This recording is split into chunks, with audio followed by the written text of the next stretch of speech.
দীর্ঘ ২ বছর ধরে নদী থেকে বালু তুলে বিক্রির মহোৎসব চলছে গাইবান্ধায়। এতে হুমকির মুখে বন্যা নিয়ন্ত্রণ বাঁধ। স্থানীয়দের অভিযোগ, কর্মকর্তাদের ম্যানেজ করে চলছে বালু উত্তোলনের এমন হিড়িক। এদিকে এ বিষয়ে বক্তব্য মেলেনি সংশ্লিষ্ট কোনো দপ্তরের। গাইবান্ধা থেকে মিলন খন্দকারের তথ্য ছবিতে আরও জানাচ্ছেন সহকর্মী জয়নাল আবেদিন। বছরের পর বছর ধরে এভাবে নদী থেকে বালু তুলে দিনে রাতে প্রায় দৈনিক অর্ধ কোটি টাকার বালু বিক্রি করছেন গাইবান্ধা সদর উপজেলার কামরান জানির যুবক রানা মিয়া। এলাকায় সবাই তাকে এক নামে বালু রানা নামেই চেনেন।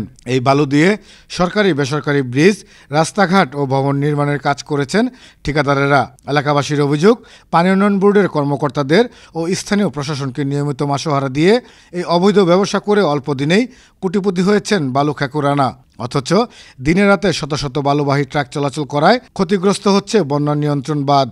ফলে আসন্ন বর্ষা মৌসুমে বাঁধ ছিঁড়ে বন্যার পানিতে ঘরবাড়ি সহ ফসলি জমি প্লাবিত হওয়ার আশঙ্কা করছেন স্থানীয়রা। 200-300 বালু ট্রাক যায় এখান দিয়ে দিনে রাতে, সারা রাতেই গাড়ি চলে। তাদের তো ক্ষতি হচ্ছে। এখন জনস্বার্থে হলে এখানে বালু উত্তোলনটা যদি বন্ধ করা যায় তাহলে হয়তো রাস্তার একটু উন্নতি হবে আর কি। বর্তমানে আমার চলাফেরা বন্ধ হয়ে গেছে, আমি তো গাড়ি তুলে পাইনি। এখন আমরা গাড়ি এই খানি পরে গাড়ি বন্ধ করে গাড়ি আর চালানো যাওয়া নাই বালুর জন্য। যে বালুর পানি আসে যে গাছারা থাকে এক হাঁটু কাদো হয়ে যায়। এই যে বালু গাড়ি বালু চলছে দিনে রাতে 1 সমান, আতি আরো বেশি চলে। কোটি কোটি খরচ করতেছে, বাঁধ বাঁধতেছে, এগুলো যদি চলাচল করে রাস্তা তো থাকবে না, টিকবে না তো রাস্তা। অবৈধ বালু উত্তোলন বন্ধের জন্য এলাকাবাসী আন্দোলন করেছে। বালু উত্তোলন এখনো বন্ধ হয়নি, এটা চলতেইছে। এই অবৈধ বালু উত্তোলন প্রতিবাদ করতে গিয়ে আমরা নিজেরাই জেল খেটেছি এবং আমাদের নামে মামলা হয়েছে।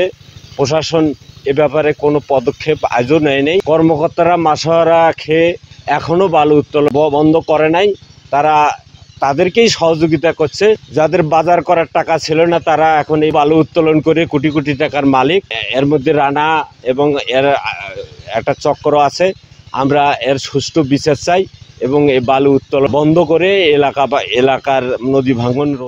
এদিকে গাইবান্ধা জেলা প্রশাসক কাজী নাহিদ রসুলের বক্তব্য জানতে মুঠোফোনে একাধিকবার যোগাযোগের চেষ্টায় ব্যর্থ হলে তিনি অবশেষে মোবাইলে খুদে বার্তা পাঠাতে বলেন। এরপর বিষয়টি সম্পর্কে একটি খুদে বার্তা দেওয়া হলে তিনি কোনো উত্তর না দিয়ে অতিরিক্ত জেলা প্রশাসক আব্দুল আওয়ালের সাথে কথা বলতে বলেন, কিন্তু তিনি এ বিষয়ে কথা বলতে রাজি হননি।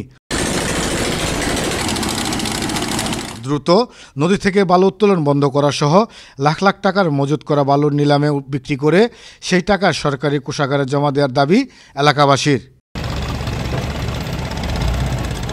জয়নাল আবেদিন, আনন্দ টিভি, ন্যাশনাল ডেস্ক।